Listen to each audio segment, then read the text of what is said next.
Hello, everybody. This is Pascal from Neutrality Studies, and today I'm talking to Eugene Doyle, a New Zealand-based journalist, and Helena Cobban, a British-American writer and researcher on international relations. She has written 4 books on West Asia and recently published the work Understanding Hamas and Why That Matters. Hamas and the 2-year-long genocide on Gaza, and also what's recently happening now with the Flotilla, is what we want to discuss today. So, Eugene, Helena, welcome. Thank you. Good to be with you. Both of you, we are speaking today on Thursday, the 2nd of October, and we just learned that Israel has intercepted the first boats of the 47 vessels strong flotilla that is trying to deliver aid to Gaza. Let's begin with this. Helena, what do you make out of this news, and how do you put it into the context of how Israel has been trying over the last decades to treat these Palestinian territories? So we know that the flotilla, as we speak right now here in Washington, D.C., it's still Wednesday evening, but the Israeli Navy is assaulting the flotilla in international waters, which is obviously an international crime. It's not the first time they've done this. Back in the 2008-2009 assault that they launched against Gaza, they attacked a Turkish aid vessel called the Mavi Marmara. And in the course of that attack, in which they took over the boat, they killed either 9 or 10 people, all of whom were Turkish, apart from one who was Turkish-American. And they got away with it. So these flotillas in the current genocide, there have been a couple of other smaller flotillas. This is by far the largest. And one of the notable things that happened is that the navies of Italy and Spain sent naval vessels for a certain period to accompany these vessels. And then they turned back. So now the flotilla ships, which contain a number of members of European parliaments, leading cultural figures, Greta Thunberg, obviously, cultural figures and political figures from around the world, they are being assaulted by the Israeli Navy. And these 2, in particular, European countries have pulled their navies back from protecting this flotilla, which I think is notable and really a sign of cowardice by the Europeans. I completely agree. I mean, there was long talk whether the Spanish and the Italians actually meant it, and by now we know, no, they didn't.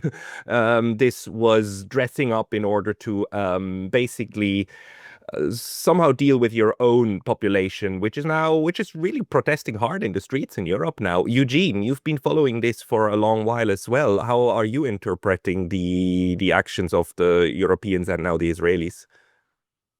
Oh, well, first, just very briefly on the people who actually stood up. When Francesca Albanese, the UN Special Rapporteur, farewelled the flotilla, she said, it's very clear now that you're either for the genocide or you're against it. And it's very easy to tell which you are by whether you stand up or not.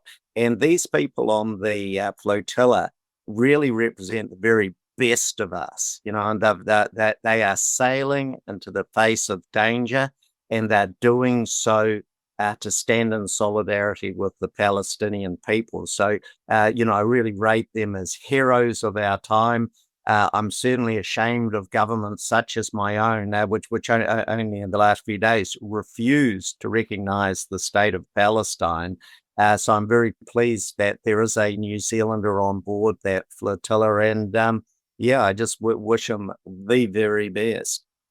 Yeah, the risk to them is very real, right? I mean, you said it, Helena. There were 9 or 10 people killed on the very first one that tried to do this.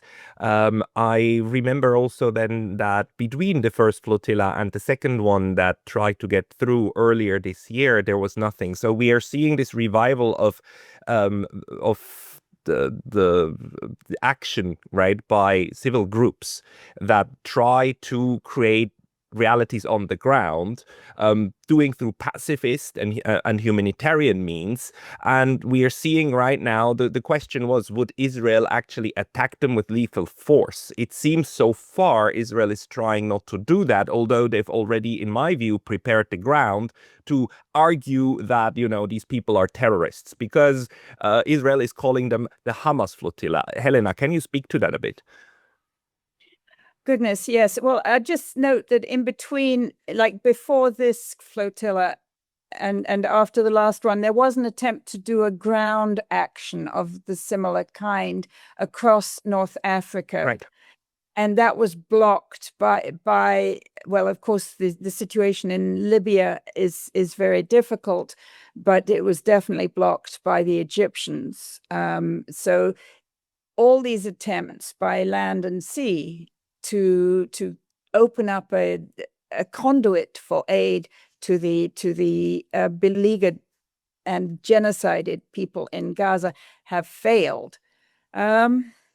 This dubbing Greta Thunberg as, you know, Hamas is just exactly what one would expect, because for the Israelis and all their supporters worldwide, they seem to think that if you hang the label Hamas on somebody, it's very scary indeed.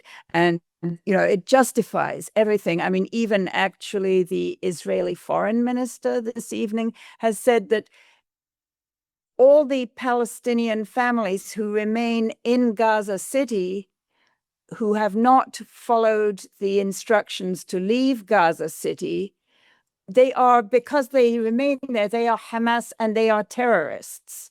You know, this includes obviously large families with young children, with old people, with disabled people in wheelchairs. There's no way a lot of these people can get out. And even if they could, why should they?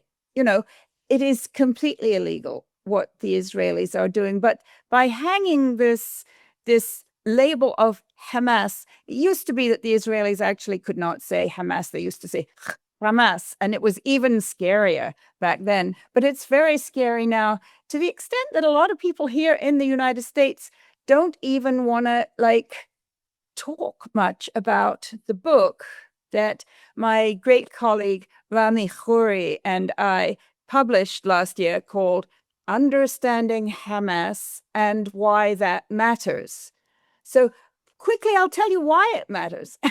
It matters that we understand Hamas because Hamas is the address for any ceasefire negotiation. It has always been the address. You know, if you go back to, let's say, November of 2023, when there was a brief ceasefire of 7 days, that was negotiated between the government of Israel and Hamas.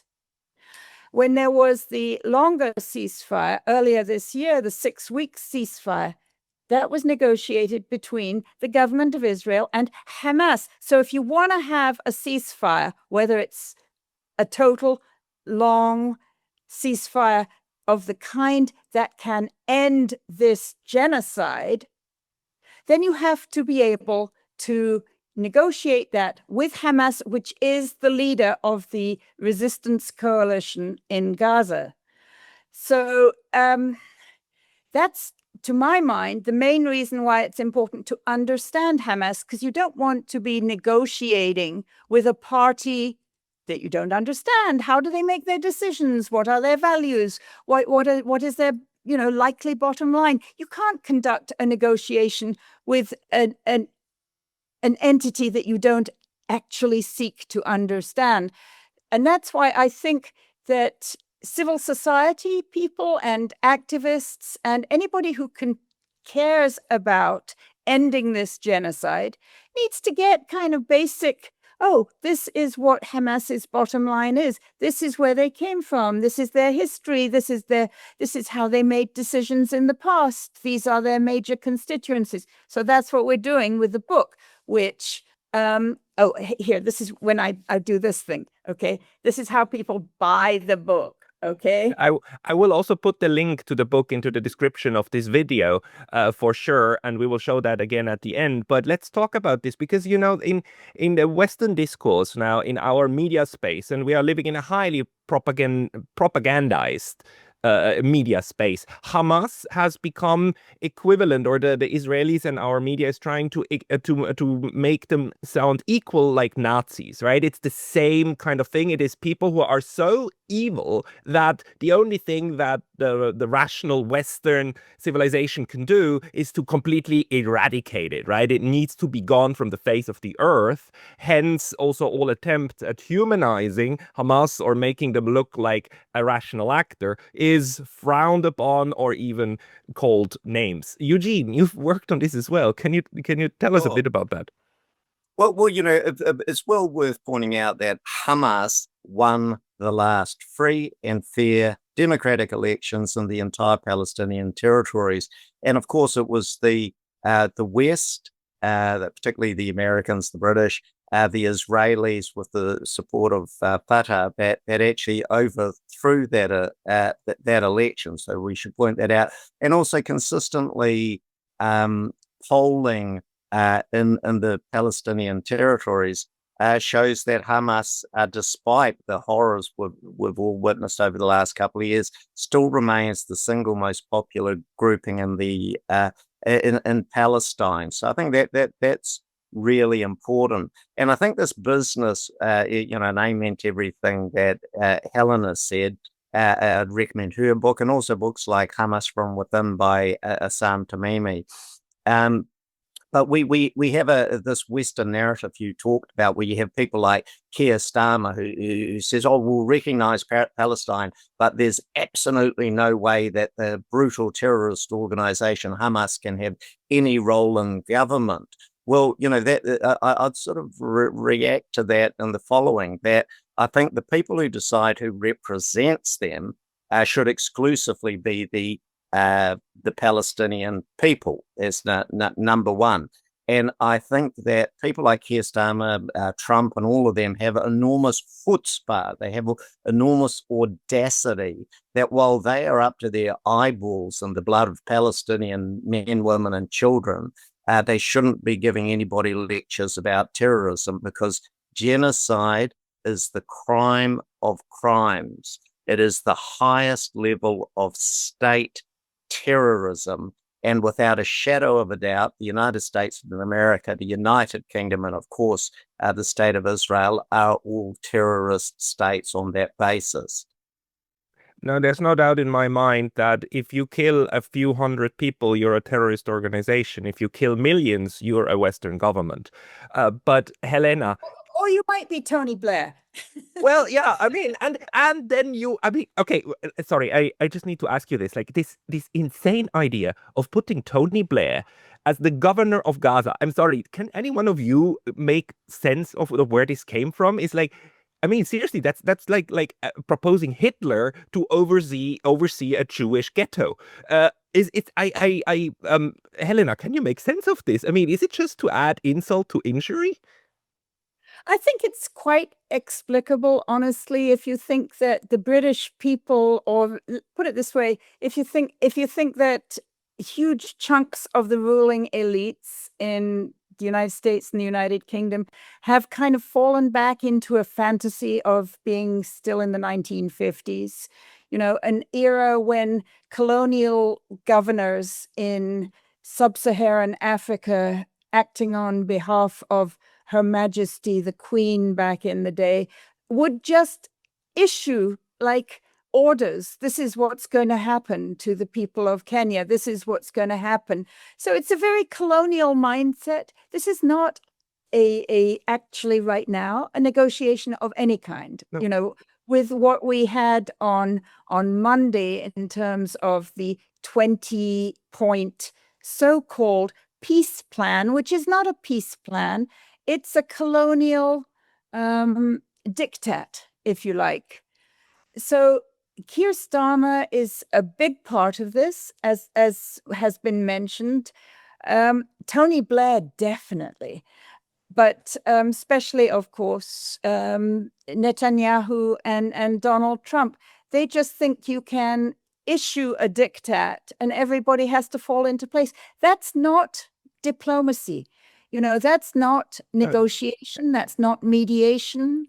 But the Israelis literally blew up the negotiation team in Qatar. I mean, they kill the diplomats that they have to negotiate with, and then they call a diktat a peace plan. I mean, it's insane. But I don't get Tony Blair, because Tony Blair hasn't been in politics for the last years. He's discredited himself so much. He is universally hated by anyone with who remembers what happened in the Iraq War.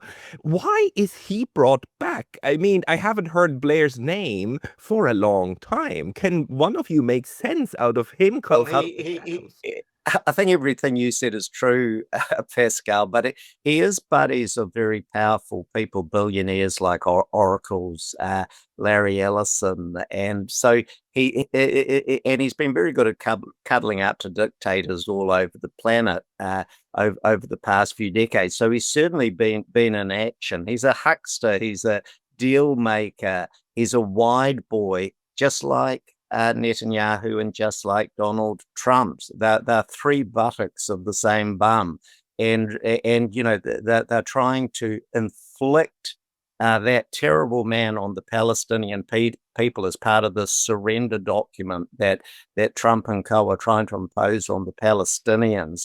And I'd just ask one question. Normally, if you're talking about colonialism, very early on, you got to figure out what's going on with the land.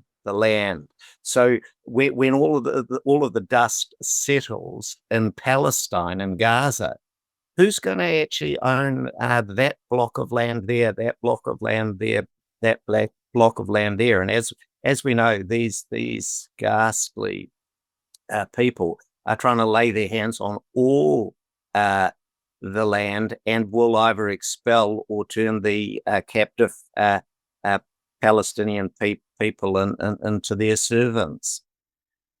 Do you also read this surrender plan, as just creating an even smaller ghetto for survivors, and cutting basically 50% of Gaza off, Helena? Like, if you look at the perimeters that it proposes, and remembering that the Israelis never ever lived up to a single one of their promises of not shooting anymore or of withdrawing, right? They constantly infringe, be it in Lebanon, be it in Syria and the Golan Heights. They constantly just don't follow up. They never do. How do you read what's being proposed? I mean, I think it's just a colonial diktat, as I said. When we talk about the land, we have to remember how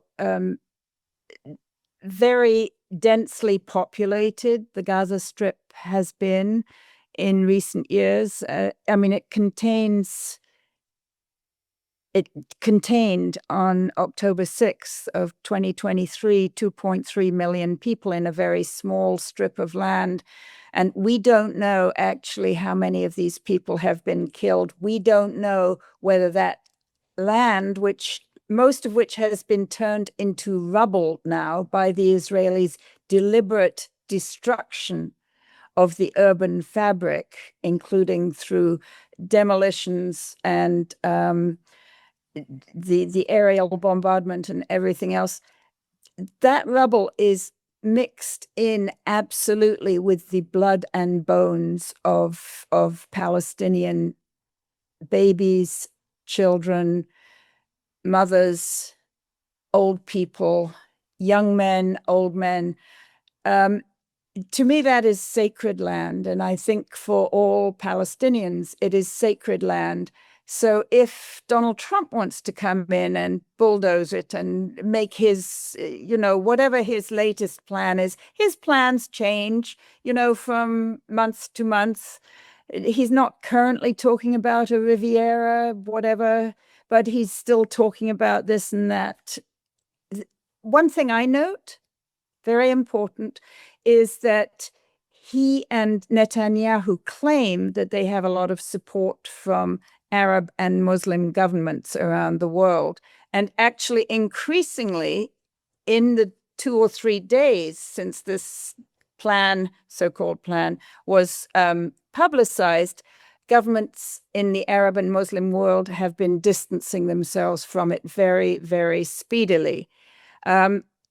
So if you look at an earlier version of this plan, it had something called like MBS Highway, standing for the Crown Prince of Saudi Arabia, or MBZ, interchange, standing for the for the president of the United Arab Emirates. None of that stuff is happening now. And part of the reason for this distancing by these essentially very, let's say, very conservative in some sense, but very pro-American Arab monarchies, the reason that they've been distancing themselves from the plan and from Trump to a great extent is because of the attack on Qatar back on, was it June 9th? Not June, sorry, September 9th. So I think this plan is not going to go anywhere. I'm not sure how much it's actually worth talking a lot about it. I think more important is to talk about the genocide and what the world community is going to do about the fact that there is a genocide being committed in front of our eyes by a major recipient of US and Western help, and that this implicates all the governments that are involved, because of course under the Genocide Convention it is obligatory on all the governments that have signed the Genocide Convention, which includes probably all of our governments and all the major European governments and the government of Israel. It's obligatory on signatory governments to act speedily in order to end and prevent genocide. So what is happening with the genocide in Gaza, committed by I want to call it the US-Israeli alliance, is that the whole fabric of the international order that we have grown to, accustomed to since 1945, the creation of the United Nations and the adoption of its charter, since 1948, which saw the adoption of the Genocide Convention and the Universal Declaration of Human Rights, and 1949 you had the armistice agreements between Israel and its Arab neighbors. That entire structure of late 1940s international life that we've all grown up with is actually in question right now. And to me, that's intriguing. It's a little scary with the idea that maybe the Charter of the United Nations is up for grabs, that maybe all of that Universal Declaration of Human Rights and the Genocide Convention is not up for grabs, but it is in serious question right now. I'd chip in there and say I share similar concerns, but I think if we come back to basic principles, I'd ask a string of very simple questions to people anywhere in the world. Do you believe the Genocide Convention should be upheld? And I'll be stunned if people said no. Do you believe that all of those who are determined to have credible cases to answer should stand trial?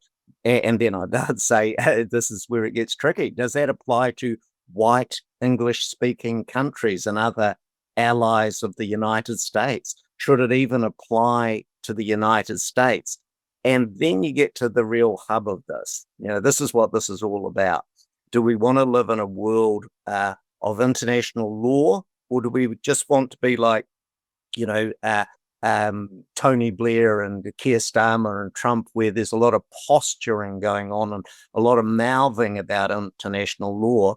Or do we want to submit ourselves to the rule of law? And as Helena was saying, the 1948 Genocide Convention, which stipulates that the crime of genocide must be prevented and punished, and that's the responsibility of all signatories, which all of our countries have failed miserably to apply. So, and I'll tell you actually just one thing. What's really interesting is that like on October the 7th, which is, so we're nearly at that anniversary now, at 6:30 a.m. that morning, Mohammed Daif, the military commander of the Al-Qassam brigades of Hamas, who launched the attack, in his 10 minutes speech, which is really worth listening to, he repeatedly references international law. And the reason that they launched the attack was the failure of the Western powers to actually in any way act over the many years when there were many, he didn't use the phrase, but there were many October 7ths. There were many atrocities committed against the Palestinians. There was endless thieving. There were countless hostages who are still held today in miserable conditions.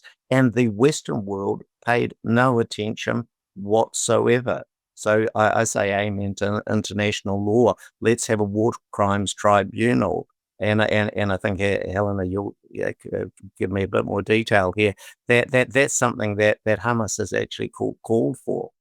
I mean, so just to say one thing, the only one silver lining we have is that nobody's actually against the Genocide Convention, not even Israel. The sickening thing is that Israel is, of course, claiming that it is the victim of a genocide on October 7, and that it is defending itself from being genocided by the evil Arab states, which all just want to eradicate Israel, right? So it is exercising its rights to defend itself, right? That's the sickening part, that we have now a group of countries that is trying to establish the idea that it's only genocide when it's against us, but when we do the very much worse things to brown people, black people, Asian people, then that's not genocide, right? We out define the term or override it. But Helena, you are trying, and you in your book, you're trying to explain what Hamas is about. Can you maybe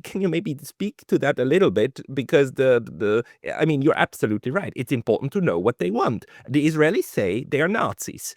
The other people call them a resistance movement. Like, what is Hamas? So Hamas is basically a political movement. The word Hamas is an acronym for Harakat al-Muqawama al-Islamiyya, which means Islamic resistance movement. They grew out of the historic Muslim Brotherhood, the Palestinian branch of the Muslim Brotherhood. Now, there are branches of the Muslim Brotherhood all around the Arab countries and some non-Arab countries. They all have a focus on trying to build a pious Muslim society. Some of them, in addition, get involved in politics, and that's a kind of a turning point for many of them. The Muslim Brotherhood in Palestine tried to keep away from politics until 1987, when you had the outbreak of the first Palestinian Intifada in December of 1987. And then Sheikh Ahmed Yassin, who was the leader of the Muslim Brotherhood, said, we have to get involved in politics. But they've always done so from a very pious, I want to say, perspective. They've kept their sort of strong Muslim ethics. For example, if you look at the videos that their fighters take of the military operations that they continue to undertake to this day, this is 2 years into the genocide, there are still small cells of Al-Qassam fighters, that is the Hamas fighters, in Gaza undertaking actions against the Israeli military. And they videotape many of them. They're always at pains to point out that once they have injured or killed Israeli military people, they allow the medical evacuation of those injured people to go ahead without them attacking the medevac helicopters. And they are constantly in their videos citing both Islamic verses and historic verses of Arab culture, all of which have a very strong ethical content. Now, for people who, we're coming up to October 7th, people who are just reading the Western corporate media, you know, they make it sound as though Hamas is like this. I don't hear them being called Nazis so much, mainly terrorists or like evil incarnate, or what they do is so heinous, this word that they love to use about what happened on October 7th. But the Hamas leaders themselves have this longish history since 1987. So what are we talking about? 35 years of history in politics, and before that, a history as a religious social movement. And they have suffered repeated decapitation attacks, assassination of their leaders by the Israelis, going back to Sheikh Ahmed Yassin himself and Abdelaziz Rantisi, after whom one of the hospitals is named, and several others in the early 2000s. And then more recently, Ismail Haniyeh was killed in Tehran. There was a Hamas leader who was killed in Beirut. And then, of course, this attempt, of course, Yahya Sinwar was killed on the battlefield, as was Mohammed Deif in Gaza. And then there was this attempt to wipe out the entirety of Hamas's political negotiating team in Qatar back on September 9th. I mean, to me, this is diplomacy as entrapment, in the same way that the Americans did it back in June against the Iranians when the Americans were going to have the negotiation with the Iranians, their next round of negotiations over the nuclear arrangement was going to be on, I want to say, June 15th. So the Iranians had gathered all their, nuclear scientists, nuclear experts, nuclear negotiators in Tehran, ready for this negotiation. And that's when the Israelis struck them. I mean, this is a pattern of diplomacy as entrapment. So I don't think that many people will be falling for it again. I mean, in a way they do. I mean, at least mass media, because then immediately the same Americans and Israelis keep saying Hamas doesn't negotiate. Hamas only understands the language of violence. They do not negotiate in good faith. Eugene, you've covered this, right? This doublespeak, it's insane at this point. It's utter insanity. But for some reason, in the discourse, it's still out there.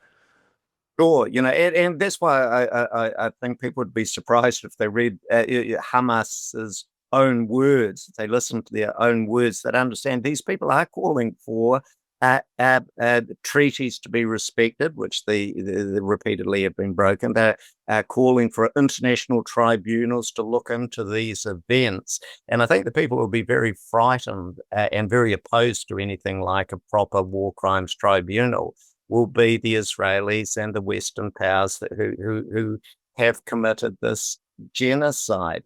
And I think the point that Helena was touching on, and yourself, that this bemonstering of the Palestinians and the descriptions of what happened that day on October 7th, these stories of beheaded babies. And I heard Netanyahu just last week, he was at the United Nations, and he was continuing to repeat lies, demonstrable lies, that Hamas had burned babies in front of the appearance and all of that. And it's a bit tricky when not a single baby died that day. Children were killed, and that's absolutely tragic and terrible.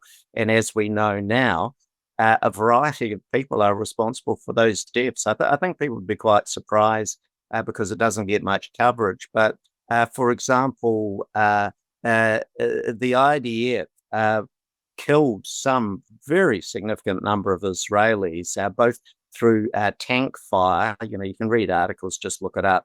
IDF officer apologizes to Kibbutz Be'eri residents for ordering tank fire into houses. One house alone, they killed, incinerated by tank fire 13 Israelis. That's the IDF did that, and the colonel who was responsible for that order went to get Kibbutz Be'eri and apologized for that. Another, you had these huge, you've probably seen it, these enormous lines, convoys of cars that were heading back to Gaza, and the Apache attack helicopters just destroyed them all. And initially, in the initial coverage, they described this as these Hamas monsters doing this, but actually they were incapable of using that kind of firepower that day. It was Apache helicopters firing 30mm guns. Each shell, they can fire 650 of these rounds per minute, and they wiped everything on that road heading back to Gaza.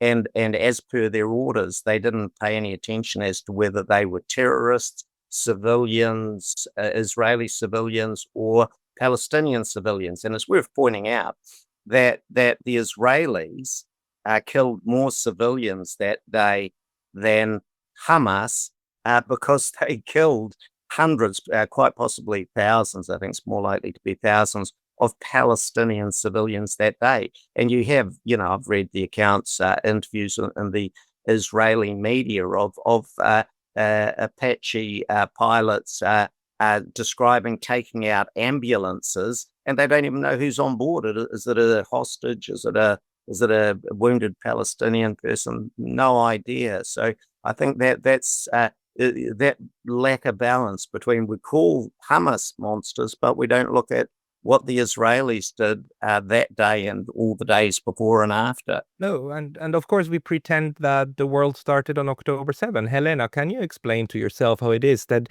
even something as monumental as the Great March of Return of 2019, when 200 civilian Palestinians were shot on their side of the fence, right? They were protesting on their side of the fence in Gaza against the inhumane treatment, and they were killed. And how is it that all of that is gone out of the public discourse in mainstream media? Can you explain this to yourself in the free West?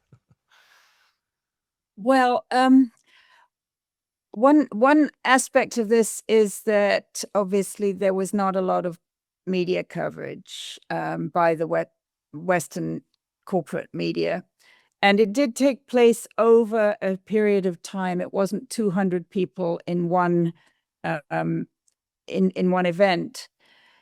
It was very, very troubling because every Friday the people would come out of the mosques and seek to exercise their right of return to their homes on the other side of the armistice line. Remember, this is not an international border. This is just the 1949 armistice line, to which the United Nations repeatedly, from Resolution 194 onwards, has promised that the Palestinians could return to their homes and properties on that side, on the, let's call it the south side of the armistice line, in peace. And they were trying to do this in peace. It was a mass non-violent action that the Israeli military felt obviously very threatened by, because they built all these kibbutzes and whatever they call them, communities, right up to the armistice line. They call it the Gaza envelope because it's the point of these kibbutzes is to envelop Gaza. Actually, in many of them are on, the other side of the line that was accorded to the Jewish state. I mean, in 1947, we had the partition plan that gave a chunk of land to the Jewish state and a chunk of land to the Arab state. I've been thinking about this a lot recently and thinking that this whole partition plan, which established a Jewish supremacist state within the historic bounds of Palestine, is in a sense the original sin, because once you have that Jewish settler colonial state, remember, it was established like 2 or 3 months after India and Pakistan won their independence from the British Empire. It was the era of decolonization, but here we were with the white Western countries that were still so very powerful in the world, establishing a completely new settler state that was given to Jewish migrants, immigrants, so many of them, most of them perhaps survivors of the Holocaust, which was not created by Arabs. It was actually undertaken by white Christian Europeans. And the other white Christian Europeans did not want to take in the survivors of the concentration camps. They wanted, let's shunt them off there. So they put this settler state there. And that settler state has been, let's say, psychologically insecure from the very beginning. I mean, it's no different from if Ian Smith had been allowed to create or continue to run his Rhodesia in, what is now Black Zimbabwe. Of course you feel insecure because, it's not actually your place, and you're a minority, and people around you for some reason don't like you, nobody liked Ian Smith either. But so that is an issue that needs to be dealt with, but immediately we need to stop the genocide. Yeah. And then we need to have the United Nations consider this whole question of how the governance of these areas can be organized. It's not just Gaza. It's Gaza and the West Bank and Israel itself, which is an apartheid state. And how can the governance of these areas be reconciled with democratic norms of human equality, the equality of all human persons and equal rights for all? So step one is stop the genocide. Yeah. Step two, Amen. To look at those other issues. Absolutely. Amen. If it's all right, Pascal, I just wanted to circle back to the marches of return 2018, 2019, because both Mohammed Daif, the commander of the Al-Qassam brigades, and Bassam Naim, one of the Hamas political bureau leaders, referenced those marches as one of the reasons that they decided they needed to take the kind of action they did on October 7th, because they said, look at what happened during the marches of return, peaceful, non-violent. And what happened? It was actually thousands of people were shot, hundreds were killed, right? They did it, the number of people maimed was very significant. In the thousands, yeah. And Bassam Naim said that, they in the political bureau, they looked at this and they saw that the reaction from the West, from us, from our countries, was nothing.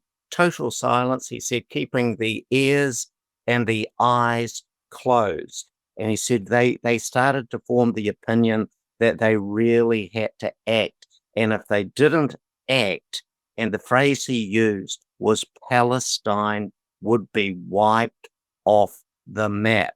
So I'd just make the comment that the Western countries like New Zealand, like Australia, like Canada, Britain, France, Germany, and of course the United States of America, they're a huge responsibility in all of this for October 7th and for everything around it, because we refuse to act to defend the Palestinian people. You're absolutely right. And the what we are seeing now and what we are starting to understand after 2 years of genocide is how this crime of crimes is a crime of many nations, right? Cooperating, collaborating, of the Spanish and the Italians and the Germans having everything they need in order to accompany this flotilla and actually let them enter Gaza, and they don't. And they just it's cooperation, and how the Germans and the Americans sent the weapons that are needed in order to blow up the people, and how all of these supplies come in order to then even go in with the bulldozers and destroy this. It's a civilizational, basically, endeavor to eradicate such a large group of people. Now, I would like, though, to focus one more time on this, something that's interesting at the moment, which is the changed nature of the United Nations. Helena, you said it correctly, right? Without the UN, without the partition plan, without these white people giving lands that don't belong to them to other people to whom it also doesn't belong, without that, we wouldn't be where we are today. However, in the 70 years in between, the UN has changed quite a bit and is actually one of the main targets of attack also for the Israelis, because the UN keeps now creating reports after report after report and ICJ cases that actually, just as a matter of fact, recognize that it is a genocide and that all of these actions are highly illegal. Can you maybe speak a little bit to the new role the United Nations has now? Well, I don't see it having a new role in terms of acting, because we still have this veto, as we saw. When was it? 13 days ago, when the U.S. ambassador in the Security Council was capable on her own, Morgan Ortagus, of putting up her arm and preventing the Security Council from adopting a ceasefire resolution for Gaza that was supported by every single other member of the Security Council, including the governments of Britain and France. So the fact that you still have the veto there, it shows us that the United Nations has not changed that much. It produces reports, it produces wonderful reports. Most recently, there's a great new list of, all the Western companies, international companies that have been profiting from the land and resources of the occupied West Bank. It's a wonderful report. Francesca Albanese, fabulous reports. But action? No, nothing. So, there is a real disconnect there, and obviously people have tried to think of ways to either, just for this one issue, get a uniting for peace resolution, and that doesn't seem to have worked. It's such a pity. The other good governments of the world, all you need is 2/3 of the governments in the Security Council that are prepared to adopt a uniting for peace resolution. There are 193 governments in the Security Council. I'm sure you could get General Assembly, right? Yeah, sorry. Yeah, General Assemblies. I'm sure you could get 120, 130 that would support a uniting for peace resolution, but they cannot do it if it involves, or they are unwilling, they feel themselves unable to do this if it involves directly confronting the United States.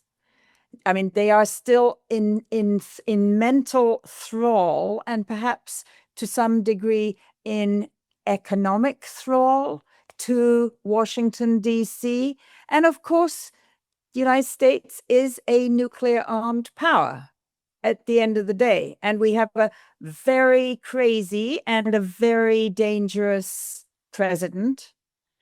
So the one previous time that Uniting for Peace was used successfully, actually also to push back aggression by Israel and Western allies, 1956, the two Western allies were Britain and France, and the Uniting for Peace resolution was actually activated by President Eisenhower back in the day, and he was prepared to use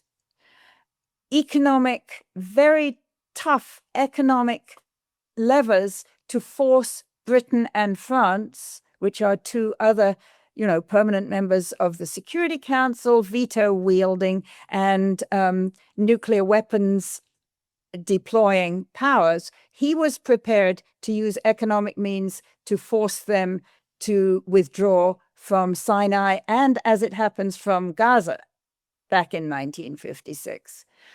So do we have either one power or a coalition of powers today that would be prepared to challenge US power and force a US-Israeli withdrawal from Gaza?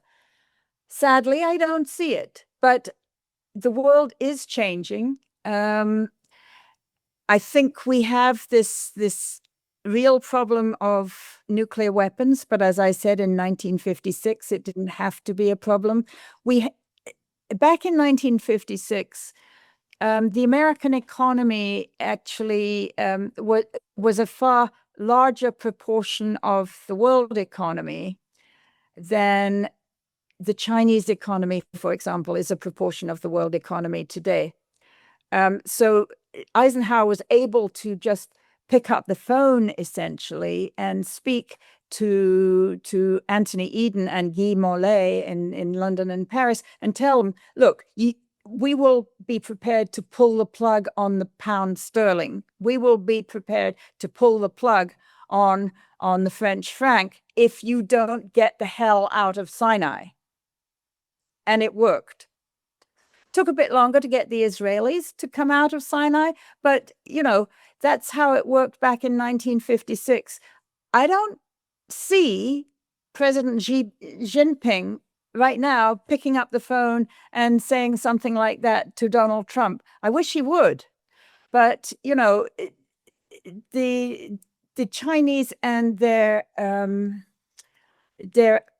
let's say, partners, colleagues, allies in the international economic field are very slowly building their economic heft in the world economy.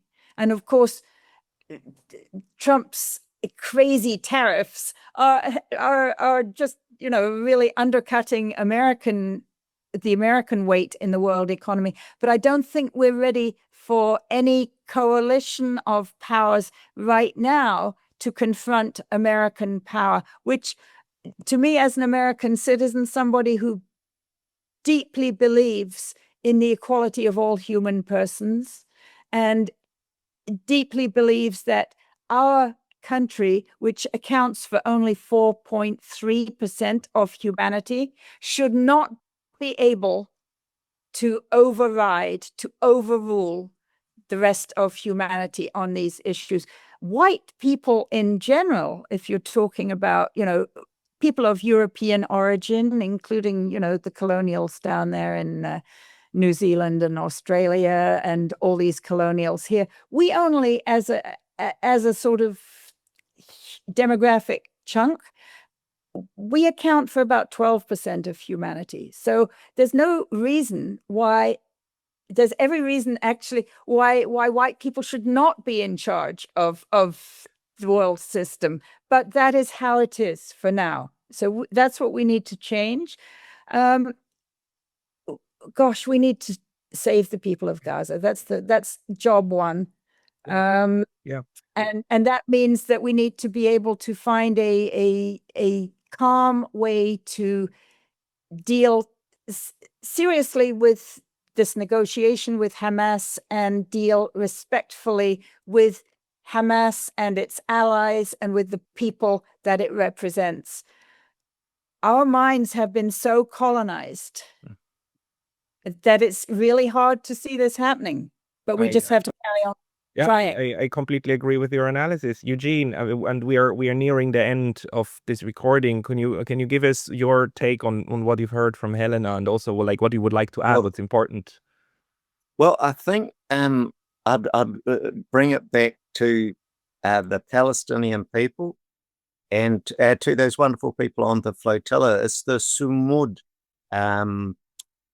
flotilla, and that word, I only realized this the other day. It's the Arabic word for steadfast, and you've probably heard Palestinian leaders often refer to the steadfast Palestinian people, and it's really a word very deeply embedded in their psyche, because they've had to suffer so incredibly. And so I'm proud of all the people in the West who have stood up to try to show solidarity, a little bit of sumud, a little bit with the Palestinian people. I think that's enormously important. And the guy I mentioned before, Sam Tamimi, who wrote that book, Hamas from Within, he said something he's one of the experts we have in our book. Awesome. Yeah, I've got your book, and I'm going to get onto it shortly. Well done. Hey, now he said something quite fantastic, really, because this is a brutal, long, very ugly struggle, and there's no way you can sugarcoat it. But he said, pinpoint to me one struggle for liberation in which there was no costly price to pay. How many millions perished in Vietnam? And I'm pretty, it was 50 years ago that Saigon was liberated from the Americans. So he said, how many millions perished in Vietnam in order for Vietnam to become free?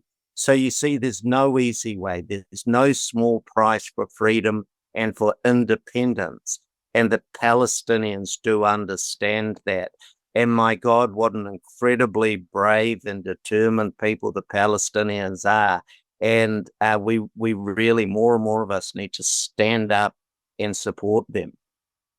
The thing is, and the last word will go to Helena, but the thing is, the large part of the world understands this. Last December, I was at an opera of William Tell, the Swiss national hero, right?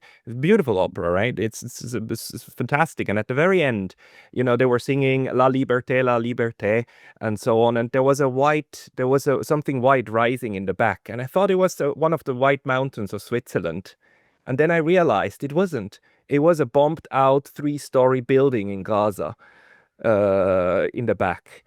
A picture of it, it looked like a mountain, but it was clearly, utterly one of the 3-story bombed out buildings in Gaza. I was like, everybody understands this. We understand what's going on, and we actually understand this. And the artist was brilliant, right? Because William Tell is Yahya Sinwar.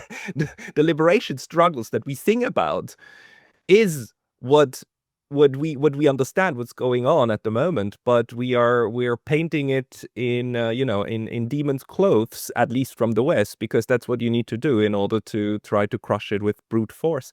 And I'll give it over to you, Helena. Not much to add. I'm kind of touched by your story about William Tell. I will just say, I've published a number of books by Gaza Palestinian authors over the years. I had a publishing company until I gave it away. And we've actually sold the rights to a number of these books in Japan. So I hope people buy. There's a Gaza Kitchen cookbook that's going to come out that celebrates the culinary heritage of Gaza. All of these important things, projects that people have undertaken to preserve the memory of pre-genocide Gaza will be useful one day for rebuilding Gaza after the genocide. And we have to focus on that, but we have to focus on how to get there. We have to focus on ending the goddamn genocide. And if that involves really changing the means of taking decisions inside the United Nations.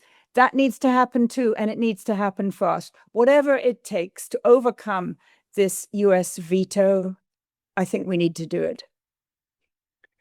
Helena Cobban and Eugene Doyle, thank you for your time today. And I want to remind everybody, Helena's book, you can get it through one of the links down below. Helena, can you hold up again the QR code so people with phones can scan it right now from the screen? You can get it there. We need to understand what these movements are about. Understanding people is the way to go forward. And we need, by the way, to do the same with the Israelis too. We need to understand Israel. We need to understand the IDF. We need to understand how these systems work. Eugene, Helena, thank you for your time today. Thanks, Pascal.